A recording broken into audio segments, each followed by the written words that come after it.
What if Luffy was never born in One Piece? What would have happened to all of the Straw Hats, and who would have become Pirate King in his stead? I accidentally spent an entire day that I was supposed to be working playing through all the possible scenarios and discovered one timeline that seemed the most likely to me. And the results were so fascinating and tragic that I thought, hey, why not turn this into a video? Everything I'll discuss will be based on the manga, and I swear you will not be able to guess who actually will be crowned Pirate King in Luffy's stead in the end. So let's start with Luffy's childhood years. If Dragon never got to find Luffy's mysterious mother and make the future Pirate King, quite a few things change in the years before the main storyline begins, but not quite as much as you might maybe think. For example, Garp will still be on Dawn Island looking after Roger's son Ace. Ace will still meet Sabo, as he did without Luffy anyways, and both of them will train together, fight together, and share sake cups to become brothers. Trying to sail away, Sabo's ship still gets sunk by the Celestial Dragons, and he is once again rescued and taken in by Dragon. You know, maybe in this timeline, he finally realized that having a kid that you never get to see is not a great idea. Now, the biggest change in this version of the story, of course, are the events that happen in Chapter 1. Shanks still arrives in Fucha Village, but never gets to meet Luffy, who, as a result, doesn't eat the Gomu Gomu / Nika Nika fruit, and therefore never becomes Joy Boy. And so here we have to make our first speculation and decision that's gonna have a major impact on how this all plays out.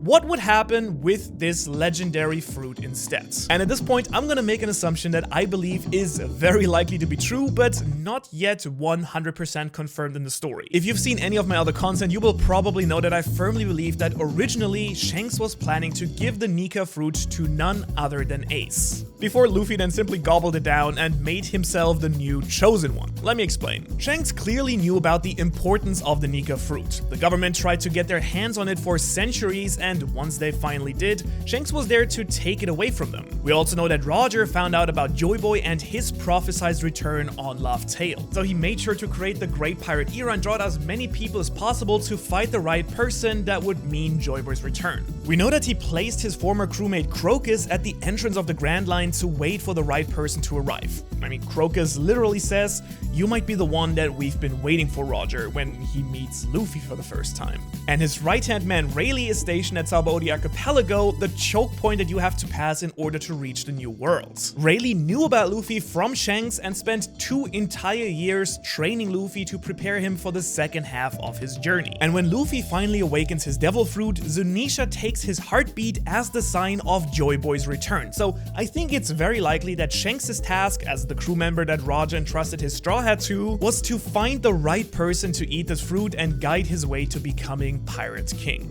Now, as we know, this is now Luffy, but he ate the fruit by accident, and we also know that Roger was eager to have a son before he died, which is Ace, a guaranteed member of the D-Clan, just like Luffy. So I think that Shanks went to Dawn Island not on a fluke, but to give this legendary fruit to Ace, the son of his former captain, and make him the next Joy Boy. And so if Luffy was never born, I believe that exactly this would most likely have happened. Shanks finds Ace and gives him the Nika fruit. He might even sacrifice his arm once again to make sure that Ace would try to become a great pirate as well. After that, however, I think that things would stay actually quite similar. Shanks makes sure to watch over Ace from afar, but lets him kind of do his own thing. As a result, Ace becomes a pirate, becomes captain of the Space Pirates, gets defeated by Whitebeard, and once again joins Whitebeard's crew. Very much to the displeasure of Shanks, Rayleigh, and co, because Whitebeard doesn't have any interest in going to Laugh Tale, but also is too powerful to be convinced otherwise, although not for a lack of trying here. So as a result, Ace becomes a strong pirate and commander under Whitebeard, only that this time he has rubber powers instead of fire powers. But Ace is pretty smart, as we know, and he figures out how to use his fruit effectively, just like Luffy did. Which now finally brings us to the current timeline and the Straw Hats. If Luffy was never born and never set out to sea to gather his crew,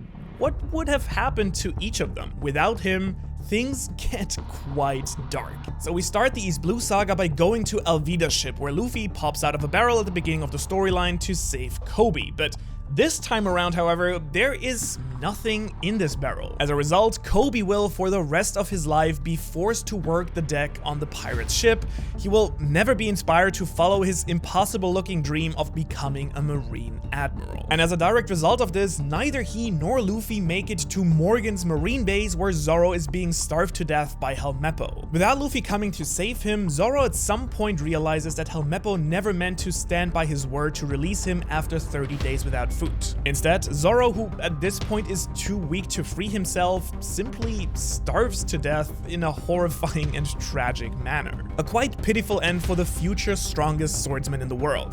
Mihawk never even learns his name. A little later, starting from Orangetown, Buggy manages to reach the Grand Line, but is soon captured by the Marines anyways. Nami has barely managed to outwit Buggy and escape him, even without Luffy's help at this point. On Syrup Village, Kuro's 3-year plan to plunder the island is finally complete. Despite Usopp's warning of pirates, no one in the village believes him. At first, Usopp wants to be brave and fight, but is paralyzed by fear and he runs away. And ultimately, he and all the other villagers are just slaughtered by Kuro's men, while his dad is having a party with Shanks somewhere in the New World, I guess. And so in this scenario, Usopp will never become a brave warrior of the sea. The only way to save Usopp here is by subscribing right now. At the Baratie, things go a bit differently though. While Luffy isn't there to save the Baratie from Don Creek, when you think about it, Creek only survives Mihawk chasing after him because Mihawk becomes more interested in Zoro and his challenge. And so with Zoro still slowly wasting away in the afternoon sun of Morgan's base, Mihawk simply finishes what he came here for all the way from the Grand Line: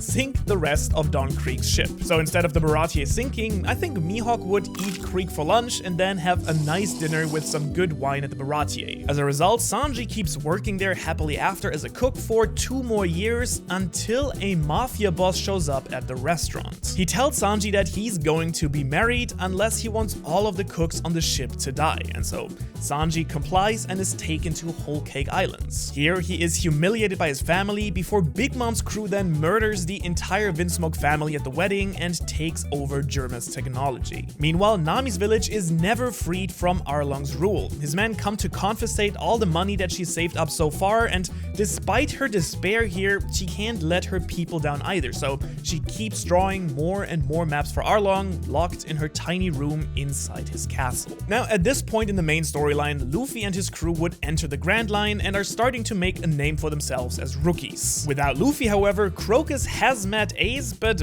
wasn't of any real help as he was with Whitebeard. Laboon keeps smashing his head against the Red Line until he finally succumbs to his injuries, and Rook will never be able to keep his promise with the whale. They will never meet again. On Drum Island, Chopper lives his life with Kureha, scared and unsure about where he belongs in this world as a monster and an outcast. At some point, Wapol returns to the country and he then kicks him and Kureha out of the castle, and both of them have to live under his tyranny. Ace still comes to Drum, however, looking for Blackbeard, who has taken the Yami Yami no Mi and betrayed the crew in this timeline as well. This had nothing to do with Luffy after all. In the meantime, Crocodile is finally able to overthrow Alabasta without any major issues really. He kills the king and Vivi and finds the secret chamber under the capital. Here, either Robin refuses to tell him anything about Pluton and is killed by Crocodile, or she does tell him the truth that Pluton isn't here but is located under the country of Wano in the New World, under the control of Kaido. And so Crocodile manages to build his power from here much faster than if he had been caught and brought to Impel Down. And he starts preparing a plan to take on Kaido. Robin, meanwhile, goes her own separate path, but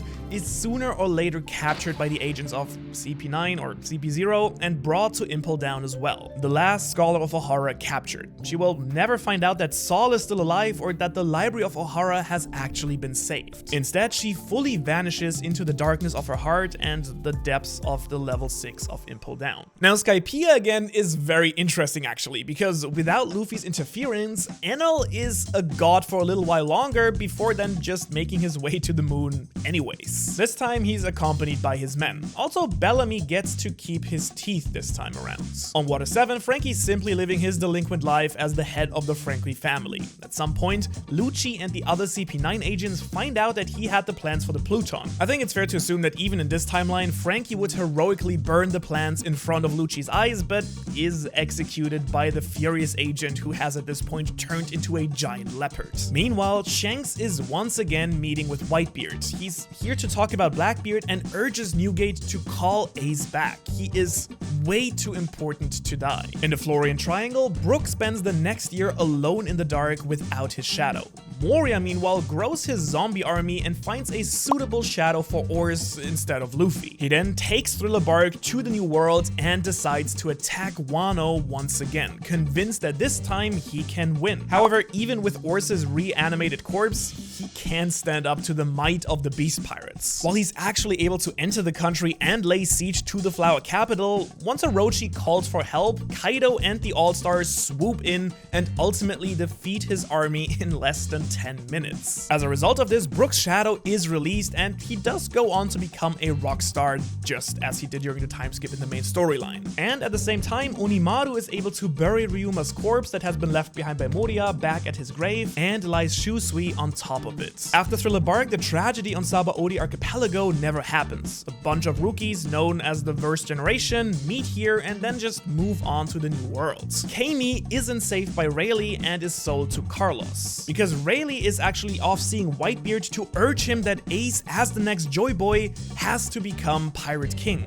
Meanwhile, Whitebeard reveals to Rayleigh that he was planning to make Ace his successor all along, that Roger had told him the truth about the D-Clan and his son, and that he simply had wanted to make sure that Ace was ready.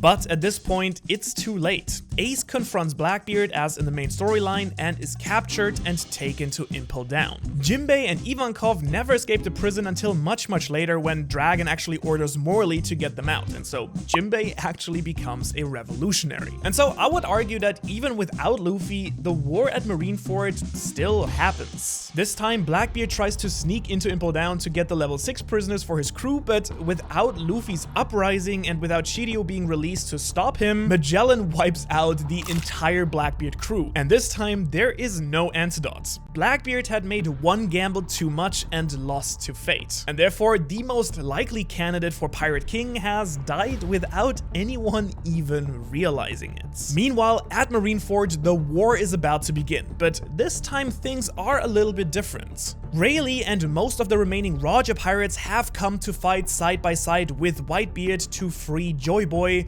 the one hope to actually change the world that they have been working towards so carefully for over 20 years. Shanks and his crew also joined the war right from the start. It's really all or nothing here. And so at first, the two Yonko crews seem to have the upper hand, easily breaching the first few lines of defenses here. Mihawk has completely refused to even come and fight against his former friend and resigned from the warlord system. However, suddenly, the sky blackens as a giant azure dragon appears over the Navy headquarters, and a fleet of ships appears on the horizon. Because Shanks never went to stop him, Kaido managed to join the war and has decided to make it the biggest battle the world has ever seen. As we know, he wants to draw out Joy Boy here, and now we have 3 parties fighting the war at the same time. As a result, Sengoku orders Ace to be executed right now during the chaos. Shanks uses his haki to temporarily knock out almost every single person on the battlefield, except the other 2 Yonkos, Rayleigh, the Admiral, Sengoku Garp, and a few other selected people. Before Shanks can do anything though, Kaido stands in his way and asks Shanks if he could be Joy Boy, to which Shanks yells at him that it's Ace, not him. Now Kaido is really shocked by this, but it is too late at this point. Akainu has returned to the executioner platform and Ace dies the same way he did last time, this time not even able to give his life for his little brother. And as a result, the entire battlefield, shocked, falls into an eerie silence. But then something strange happens. Suddenly, Ace begins to melt as a drum slowly starts to beat in the background. Ace, just like Luffy, has died and thus awakened his legendary Devil Fruit.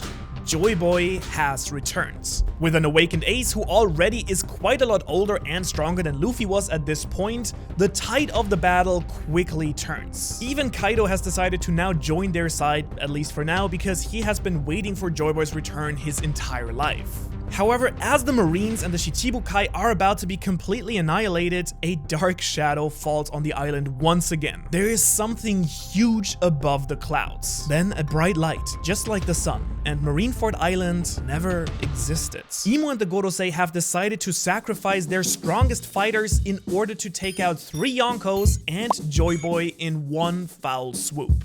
Okay, so in the aftermath of this immense war, the last standing Yonko is now Big Mom, who collects Shanks's and Kaido's road poneglyphs and takes over Wano and Elbaf. With Orochi by her side, 2 years later, when Momonosuke, Kanjuro, and Kinemon appear from the past, she learns the location of Zou from Kanjuro and takes the last poneglyph from there as well. Then, using Pudding's abilities, she is able to decipher the hidden location of Laugh Tale and is crowned Queen of the Pirates. Told you wouldn't guess it. However, as she reads Joy Boy's words on Laugh Tale, she realizes that she can't change the world without the Nika fruit. And when you really think about it, it's kind of crazy how important Wano is even in a world without Luffy. I mean, there are just so many things that we just learned in this one arc. If you want a 1 hour plus breakdown of all of Wano and why it was so controversially received, you can watch that right here, right now if you want.